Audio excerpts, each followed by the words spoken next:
ملک الموت را خداوند سفارش می دهد: ملک الموت، من بقی من خلقه، در روی زمین کی ماند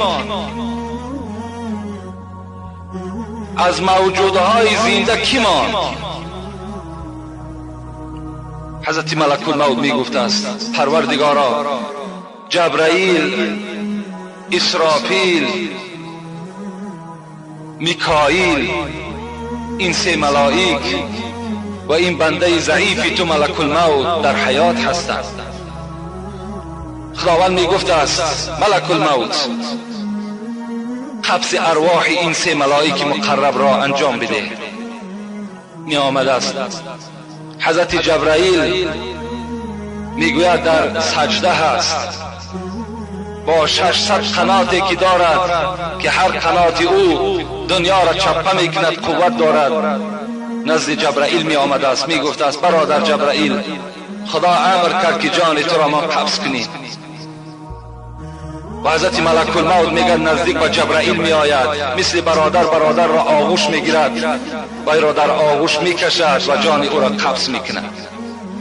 نزد میکائیل می آید، نزد اسرافیل می آید، هر سه اینها را جانشان را قبض میکند. باز نزد خدای خود میگه حاضر می شود. خداوند می گفته است: من بقی من خلقی یا ملک الموت، کی ماند؟ باز کی ماند در روی زمین؟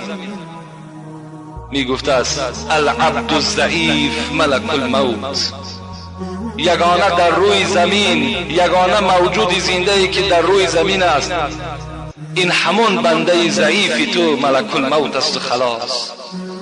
خداوند می گفته است: ملک الموت، آیا تو سخنی مرا نشنیده ای؟ من گفته بودم کل نفس ذائقة الموت، همه باید که لذت مرگ را بچشد و تو هم از جمله اونها هستی. رو مر. حضرت میگوید به بعضی روایت ها می آید بین جنت و بین دوزخ و جان خود را میگد خود قبض میکند و چنان میگد برای او مشکل می افتد، چنان یک نعره میزند، چنان یک صدای میزند که کتاب مفسر قرآن میگوید اگر همان زمان یک موجود زنده میشد، هر آینه باز از این داد و فریاد حضرت ملک الموت جان دوباره رو میدید، هلاک دوباره رو میچشید. اگر دانستم این سختی مرگ